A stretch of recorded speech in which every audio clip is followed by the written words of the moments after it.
Ready to move in premium triplex villas at Bachupally APR projects. ప్రస్తుతం మనతో పాటు ఉన్నారు లోక్సత్తా అధినేత జయప్రకాష్ నారాయణ గారు. ఒక్కసారి ఆంధ్రప్రదేశ్లో తాజా పొత్తుల మీద ఆయన ఒపీనియన్ ఏంటో చూద్దాం.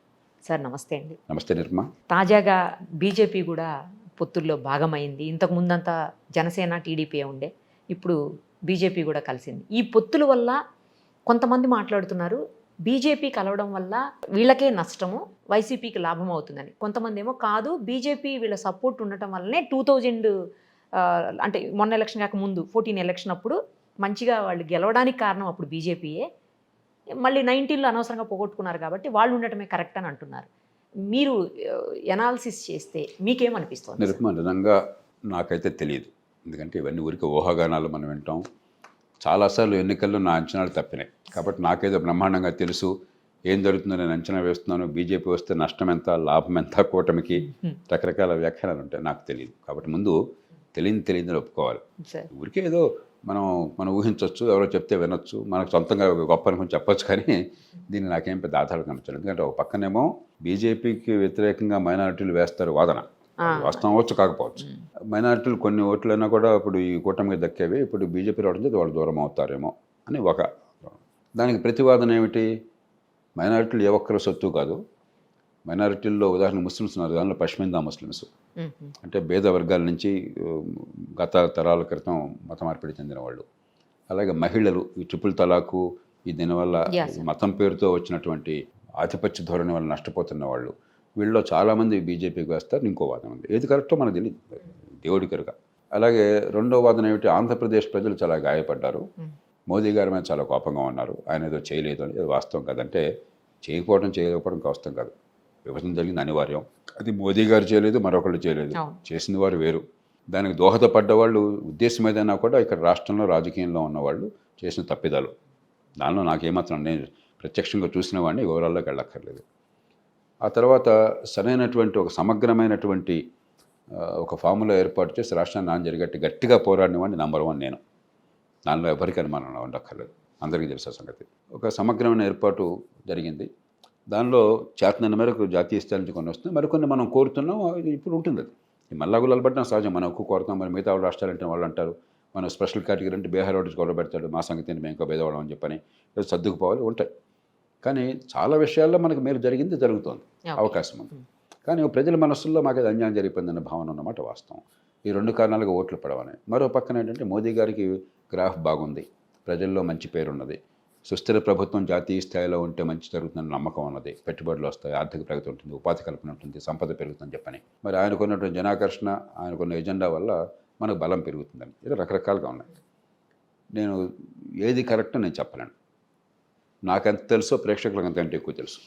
ఎవరినైనా వారు చేసుకోలేండి, మనకు అది ఇంపార్టెంట్. నాకు ఎప్పుడు కూడా ఎవరు గెలుస్తారో ముఖ్యం కాదు, ఎన్నికలు అయిన తర్వాత ఏం జరుగుతుందో నాకు ముఖ్యం. 2 విషయాలు. ఒకటి, మన ఎన్నికల వ్యవస్థలో పొత్తులు అనివార్యం. ఎందుకంటే దామాషా పద్ధతి ఎన్నికల వ్యవస్థ అయితే మీకు 5-10% ఓట్లు వచ్చినా కూడా 5-10% సీట్లు వస్తాయి. మన ఎన్నికల వ్యవస్థలో మీకు 20% ఓట్లు వచ్చినా కూడా స్థానికంగా నియోజకవర్గంలో బలం లేకపోతే, అక్కడ 40-50% ఓట్లు రాకపోతే మీకు సీట్లు ఏం రావు. మరి మీకున్న బలాన్ని చట్టసభలో గొంతుగా మార్చుకోవాలని చెప్పంటే పొత్తు కుదుర్చుకుంటే మీకున్న బలాన్ని బట్టి మీకు సీట్లు, వాళ్ళకి సీట్లు, ఇద్దరు లాభపడతారు. అది అనివార్యమైంది. వెస్ట్మినిస్టర్ పద్ధతి అంటాం మన ప్రజాస్వామ్యం. బ్రిటన్ అనుకునించాం మనం, బ్రిటన్ నుంచి వచ్చింది మనకి. ఇది తీసుకోకుండా దామాషా పద్ధతి వస్తే బాగుండేది, ఏదో అలవాటు ప్రకారం చేసాం మనం. కాబట్టి ఎన్నికల వ్యవస్థలో జనసేన కావచ్చు, లేకపోతే బీజేపీ కావచ్చు, ఆ మాటకు వస్తే కాంగ్రెస్ కావచ్చు. కాంగ్రెస్ ఇప్పుడు ఒంటరిగా పోరాటంలో దిగుతోంది. ఒకప్పుడు కాంగ్రెస్ చాలా ప్రభావశీలమైన పార్టీ తెలుగు రాష్ట్రాల్లో. ఇప్పుడు మీరు చూడండి ఏమవుతుందో. ఎంత కష్టపడ్డా కూడా 1-2% ఓట్లు పెరగచ్చు, కానీ ప్రజలు ఇప్పుడు కూడా ఈ పార్టీకి ఓటేస్తే గ్యారంటీగా ఓడిపోతుంది అనుకున్నప్పుడు ఓటు వేసే మనసున్న వాళ్ళు కూడా వేయరు. అది పార్టీ అంటే వ్యతిరేకత కాకపోవచ్చు, కానీ వాళ్ళు గెలుపుని ప్రభావితం చేయాలని కోరుకుంటారు ప్రజలు. వాళ్ళకి ఇంకో భయం ఏముంటుందంటే, వాళ్ళ మనసులో ప్రధానంగా బరిలో ఉన్నటువంటి 2 పార్టీల్లో ఒకళ్ళు ఆ ఓటర్ల మనస్తత్వాన్ని బట్టి ఒకళ్ళకి ఒక పార్టీ విలను, ఇంకో పార్టీ కాస్త మెరుగు. కానీ వాళ్ళ దృష్టిలో ఈ విలన్ రాకూడదు ముందు. అందుకని మీ మీద నమ్మకం ఉన్నా కూడా, నిరుపమ గారికి ఓటేస్తే మంచి అనుకున్నా కూడా, కానీ నిరుపమ గారికి ఓటు వేయడం వల్ల ఈ విలన్ గెలుస్తాడేమో అన్న భయం ఉంటుంది వాళ్ళు. కాబట్టి మీ మీద అభిమానం ఉన్నా కూడా విలన్ ఓడించాలని ఆ 2వ వాడికి ఓటేస్తారు. క్యాండిడేట్ని చూడరు, కొన్ని చోట్ల క్యాండిడేట్ని కూడా చూడరు. చాలాసార్లు క్యాండిడేట్ ఏదో 5-10% చూస్తారే కానీ క్యాండిడేట్ని పెద్దగా ఎవరు చూడరు. అంటే పార్టీలకు ఎన్నిక. 2, ఉన్నవాళ్ళు అత్యుత్తమని అనుకోవటం లేదు. ఉన్న పార్టీల్లో మరీ ఒక విలన్గా ఉంటే ఆ విలన్ కానివాడిని ఎన్నుకుంటున్నాం మనం. మన మనస్తత్వం అది ఈ ఎన్నికల వ్యవస్థలో. కాబట్టి పొత్తులు అనివార్యం అలాంటప్పుడు. లేకపోతే ఎవరికి రాజకీయంగా మీ ఓట్లు సీట్లుగా మారం. ఇక ఆంధ్రప్రదేశ్లో పొత్తులు కానీ ఎన్నిక కానీ ఇది మామూలుది కాదు. ఈ మాట చాలా స్పష్టంగా నేను ఇప్పుడు కాదు 4 ఏళ్ళ నుంచి చెప్తున్నాను. 21 నుంచి నేను చెప్తున్నాను, 20 నుంచి 21 నుంచి. ఆంధ్రప్రదేశ్ జరగబోయే ఎన్నిక ఒక నిర్ణయాత్మకమైన ఒక డిఫైనింగ్ ఎలక్షన్ అని చెప్పాను నేను ఎన్నోసార్లు. ఇదేదో రెడ్డి కమ్మ కాదు, మనకంతా ఈ పిచ్చిలో ఉన్నాం మనం. రెడ్డి పార్టీ, కమ్మ పార్టీ, కాపు పార్టీ అని చెప్పని కొంత కులం ప్రభావం రాజకీయంలో లేదని నేను అంటలా. కానీ అది కాదు కీలకమైన అంశం అక్కడ. ఈ పార్టీకి ఆ పార్టీకి మధ్య ఎవరు వస్తారని కాదు, 2 మౌలికమైన రీతుల మధ్య పోరాటం ఇది. ప్రజాస్వామ్యంలో సంక్షేమం లేకుండా ప్రజాస్వామ్యంలో అందరినీ కలపడం సాధ్యం కాదు. అందులో భేద దేశంలో ఖచ్చితంగా సంక్షేమం కావాలి. తాత్కాలిక సంక్షేమం అంటే ఏంటి? తాత్కాలికమైన వ్యక్తిగత అవసరాలు తెచ్చడం. సంక్షేమం అంటే తాత్కాలిక వ్యక్తిగత అవసరాలు, దీర్ఘకాలిక సామూహిక అవసరాలని పక్కన పెట్టి. తాత్కాలిక వ్యక్తిగత అవసరాలు, దీర్ఘకాలిక సామూహిక అవసరాలు, ఇవి 2. ఓకే. ఇవాళ రోజుల్లో సంక్షేమం భారతదేశంలో ఏంటి? ఈ పేపర్లో ఏ ప్రకటన చేసినా కూడా నేనిచ్చా, ముందు వాడిది. వాడు బాబుగాడు సొమ్ములాగా ప్రతి నాయకుడు, ప్రతి పార్టీ నేనిచ్చా, వాడి దాత, మనం బెచ్చగాళ్ళం, మన డబ్బు అది. మన డబ్బుతో వాడు కూర్చుని గుడుగుతున్నాడు అక్కడ. మన పన్ను కట్టకపోతే వాడి దగ్గర పైసా లేదు, వాడి జేబులోంచి డబ్బులు తీట్లా. వాడి దగ్గర ఉన్న డబ్బులు కూడా చాలామంది మన దగ్గర దోచుకున్న డబ్బులే. 2వది, రేపు సంగతి అవసరం లేదు, ఈ పూట తాత్కాలికంగా ఎప్పుడు మన పుచ్చుకునే చెయ్యి వాడిది ఇచ్చే చెయ్యి. ఏ అడ్వర్టైజ్మెంట్ అయినా కూడా మీ పిల్లల భవిష్యత్తుకి సంపద ఇట్లా పెంచుతున్నాం, ఈ పెట్టుబడులు ఇలా పెంచాం, ఈ ఉపాధి కల్పన ఇట్లా జరుగుతుంది, మీ ఆదాయాలు ఇట్లా పెరుగుతాయని చెప్తున్నారా? నీకు ఇది ఇచ్చా, అది ఇచ్చా, ఇది ఇస్తా. ఇది సంక్షేమం మన దేశంలో. వ్యక్తిగతమైన తాత్కాలికమైన సాయం. ఏది పూర్తిగా నిర్లక్ష్యం చేస్తున్నారు? దీర్ఘకాలికమైన సామూహికమైన విషయాలు పూర్తిగా నిర్లక్ష్యం అవుతున్నాయి. ఆంధ్రప్రదేశ్లో రోడ్డు చూడండి వాళ్ళు ఎలా ఉన్నాయో, మౌలిక సదుపాయాలు చూడండి ఎట్లా ఉన్నాయో, పోలవరం ప్రాజెక్ట్ చూడండి ఏ గతిలో ఉందో, ఒక ఇటుకు పడిందో చూడండి. తర్వాత పెట్టుబడులు కొత్తగా వచ్చినా చెప్పండి గణనీయమైన స్థాయిలో. కాబట్టి అసలు ఇక్కడ ఈ రాష్ట్రంలో పెట్టుబడి పెడితేనే మేము ప్రమాదం అనే పరిస్థితికి వచ్చాం. 30-40 ఏళ్ళ నుంచి ఉన్నవాళ్ళు కూడా ఎందుకు ఉన్నారో అని కన్నీళ్లు గారుస్తున్నారు. కాబట్టి ఇది కులాల సమస్య కాదు, మతాల సమస్య కాదు. సంక్షేమము, అభివృద్ధి సమతూకం ఉండాలన్నా వద్దా? సంక్షేమమే పాలన అన్నట్టుగా చేస్తున్నారు ప్రస్తుత ప్రభుత్వం.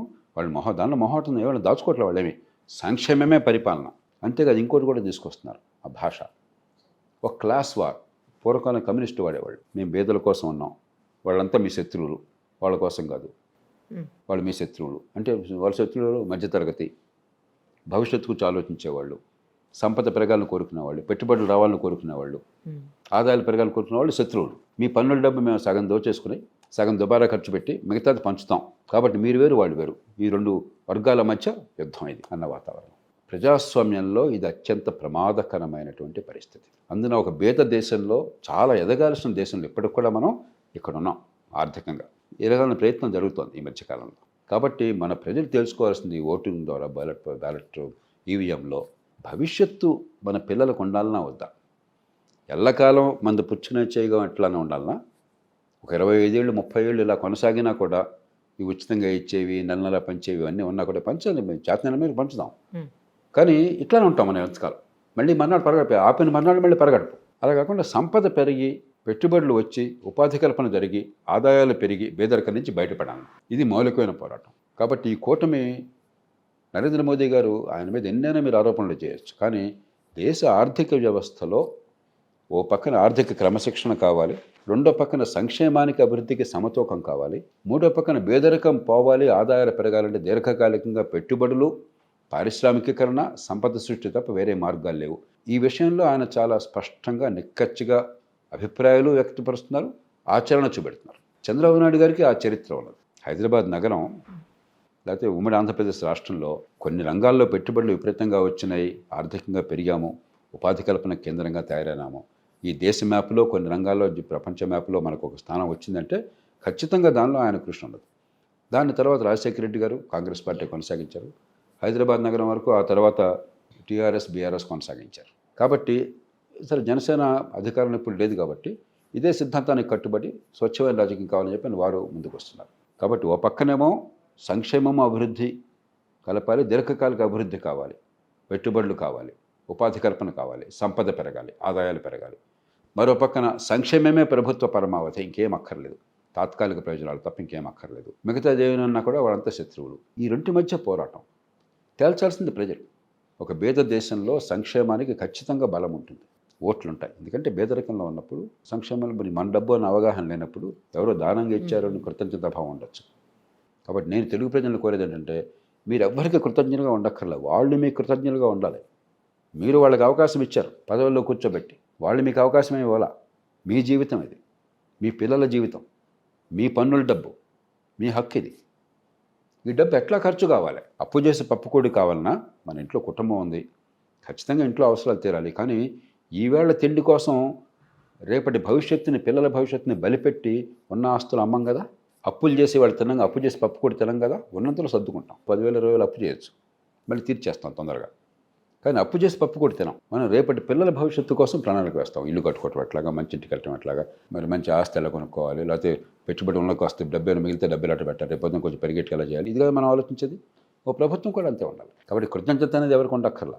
నేను నీకు ఇచ్చా, నువ్వు నాకు నువ్వు రుణపడి ఉన్నావు అన్నది చాలా చాలా పొరపాటు వాదన, ప్రమాదకరమైన వాదన, అప్రజాస్వామికమైన వాదన. అలాగే సంక్షేమం వద్దన్నది సాధ్యం కాదు. సంక్షేమం అందరినీ కలుపుకుపోవాలి, అందరికీ స్థానం కల్పించాలి. కానీ సంక్షేమమే పరిపాలన అనేది చాలా ప్రమాదకరమైనది. మీకు వచ్చిన పన్నుల డబ్బు ఎలాగైనా ఖర్చు పెట్టండి, దానిలో మీరు సంక్షేమానికి ఖర్చు పెట్టండి, జీతభత్యాలకు చేయండి, వడ్డీలు ఎలాగో చెల్లించాలి, అవన్నీ చేయండి. కానీ అప్పు చేసిన ప్రతి రూపాయి పెట్టుబడులకు ఖర్చు పెట్టండి. ఆంధ్రప్రదేశ్లో ఇప్పుడు ఏడాదికి 30-40 వేల కోట్ల రూపాయలు పన్నుల డబ్బు కాకుండా, ఢిల్లీ నుంచి వచ్చిన డబ్బులు కాకుండా అదనంగా రోజువారీ ఖర్చులకు పోతుంది, అప్పు చేసి ఖర్చు పెడుతున్నారు. అది కాకుండా ప్రస్తుతం 1,00,000 కోట్ల రూపాయలు, నాకు అందిన సమాచారం ప్రకారం దాదాపు 1,00,000 కోట్ల రూపాయలు బకాయిలు ఉన్నాయి. అంటే మీరు చెల్లించాలా, కానీ వాయిదా వేశారు. బడ్జెట్లో కనిపించదు, కాగితం మీద కనిపించదు, వాయిదా వేస్తున్నారు. ఎప్పుడో తర్వాత చెల్లిద్దాం చూద్దామని చెప్పాను. చిన్న చిన్న కాంట్రాక్టర్లు కావచ్చు, మీరు ఏమన్నా కొంటే సప్లై చేసిన వాళ్ళు కావచ్చు, లేకపోతే ఉద్యోగులు జీతభత్యాలు బకాయిలు ఉంటే అవి కావచ్చు, అవన్నీ వాయిదాలు వేశారు. కాబట్టి ఆర్థికంగా రాష్ట్రాన్ని సర్వనాశనం చేస్తే, పెట్టుబడులు లేకుండా ఉంటే, మౌలిక సదుపాయాలు లేకుండా ఉంటే, పారిశ్రామికీకరణ లేకుండా ఉంటే భవిష్యత్తు అంధకారం. ప్రజల ముందు ఉంది వాళ్ళ తీర్పు, ఎలాంటి పరిపాలన కావాలని చెప్పాను. దానిలో నరేంద్ర మోదీ గారు కానీ, చంద్రబాబు నాయుడు గారు కానీ, పవన్ కళ్యాణ్ గారు కానీ, 3 పార్టీలు కూడా ఒకే లక్ష్యంతో ఉన్నాయి. సంపద సృష్టి కావాలన్న విషయంలో ఎవరికి అనుమానం లేదు. కాబట్టి అది కావాలా, తాత్కాలికమైనటువంటి సంక్షేమం కావాలా? సంక్షేమం వద్దని ఎవరంటలా, సంక్షేమానికి అభివృద్ధికి సమతూకం కావాలా, బ్యాలెన్స్ కావాలా, సంక్షేమమే పరిపాలనగా కొనసాగాల. ఈ ఒక మౌలికమైన పోరాటం జరుగుతుంది, ఇది దేశాన్ని ప్రభావితం చేస్తుంది. రైట్ సార్, ఒక్కసారి మన దగ్గరికి వద్దాము. అంటే తెలంగాణకు వస్తే ఇక్కడ పార్లమెంట్ ఎలక్షన్స్ ఉన్నాయి, మనకు కూడా తెలుసు. అయితే ఈ పార్లమెంట్ ఎలక్షన్స్లో పోటీ కాంగ్రెస్కి బీఆర్ఎస్కి ఉండబోతుంది అనుకోవచ్చు సార్, లేకపోతే కాంగ్రెస్కి బీజేపీకి మధ్యన ఉండబోతుంది అనుకోవచ్చు? మీకు అంత తెలుసు, నాకు అంత తెలుసు, పత్రికల్లో రాస్తున్నారు. ఏమైందంటే మళ్ళీ ఇందాక అన్నట్టుగా 2 పార్టీలకి ఎప్పుడు పోటీ, 3వ పార్టీ ఇప్పుడు అసెంబ్లీ ఎన్నికల్లో 1.5 ఏళ్ల క్రితం బీజేపీ 2వ పార్టీగా కనిపించింది. కరెక్ట్. బై ఎలక్షన్ల వాటిలో ఏ కారణం అన్నా కానివ్వండి, బీజేపీ కాస్త వెనక్కి తగ్గానే కాంగ్రెస్ ఆ స్థానాన్ని భర్తీ చేసింది. చివరికి పోటీ ఎవరి మధ్య అయింది? 2 పార్టీల మధ్య అయింది. నేను చాలా కాలం నుంచి, 4 ఏళ్ల నుంచి చెప్తున్నాను, జరగబోయే ఎన్నిక టీఆర్ఎస్కి మరో పార్టీకి మధ్య కాదు. ఎందుకంటే మంచి చెడు ఆ ఎన్నిక వరకు టీఆర్ఎస్ ప్రధాన పార్టీగా అధికారంలో ఉంది కదా. 2వ పార్టీ ఎవరు తెలుసుకోవడం కోసం అసెంబ్లీ వరకు 2వ పార్టీకి కాంగ్రెస్ తేలిపోయింది, బీజేపీ వెనకబడిపోయింది. కానీ లోక్సభ వేరు, 2 కారణాలుగా. ఒకటి, చాలా మేరకు అసెంబ్లీకి వేసినట్టుగానే లోక్సభకు ఓట్లు ఎక్కువ మంది వేసినా కూడా గణనీయమైన సంఖ్యలో జాతీయ స్థాయి ప్రభుత్వాల నుంచి ఓటేస్తారు. అందులో ఎన్నికలు వేరువేరుగా జరిగినప్పుడు. అందున నరేంద్ర మోదీ లాంటి ప్రభావశీలమైన నాయకుడు, ఆయన ప్రజల మనసుల్లో బాగా చొచ్చుకుపోయిన నాయకుడు. ఆయన వల్ల ఖచ్చితంగా ఒక 5-6% మొగ్గు అదనంగా కనిపిస్తుంది. కొన్ని సందర్భాల్లో 10-12% కూడా కనిపించవచ్చు. రెండో పక్కన ఏమైంది మీకు, ఎప్పుడైతే టీఆర్ఎస్ బీఆర్ఎస్ ఎన్నికల్లో నెగ్గలేకపోయినారో వివిధ కారణాల వల్ల, వ్యూహాత్మక తప్పిదాలు కావచ్చు, మరొకటి కావచ్చు, రకరకాలు ఉన్నాయి. ఎప్పుడైతే ఇంకొక పార్టీకి జాతీయ ఎన్నికల్లో మొగ్గు కనిపిస్తుందో, ప్రధానమంత్రి ప్రభావం వల్ల కానీ, లేకపోతే జాతీయ స్థాయి ఎన్నికలు కాబట్టి కానీ, మనకు పెద్ద సిద్ధాంతరీత్యా రాజకీయాలు జరగట్లేదు. కాబట్టి చాలామంది క్రమక్రమంగా వదిలేయటం వలస ప్రారంభమైంది. మీరు ఇప్పటికీ చూస్తున్నారు. ఇక్కడ కొంత నిరుత్సాహము, కొంత ఆవేదన. జాతీయ స్థాయిలో ఎజెండా చెప్పడానికి కూడా ఏం లేదు కొత్తగా. జాతీయ స్థాయి ఎన్నిక కదా, మీ దగ్గర మీ ఎజెండా ఏముంది, ఏదో ఎజెండా చెప్పండి చెప్తే. కాబట్టి ఒక రిస్క్ ఏముందంటే బీఆర్ఎస్కి ఈ పోటీ ఈసారి 3వ పార్టీగా బీఆర్ఎస్ అయిపోయి 2 పార్టీల మధ్య పోరాటం జరుగుతున్నది. జరుగుతున్నదో మనం చెప్పలేం, ఏమొచ్చుందా, కానీ ఖచ్చితంగా ఆ వాతావరణం కనిపిస్తాం. అదేం జరుగుతుందో మనం చూద్దాం రేపు. Thank you sir, thank you so much. Suman టీవీలో మీ పర్సనల్ అండ్ బిజినెస్ ప్రమోషన్స్ కోసం కింది నెంబర్కి కాంటాక్ట్ చేయండి.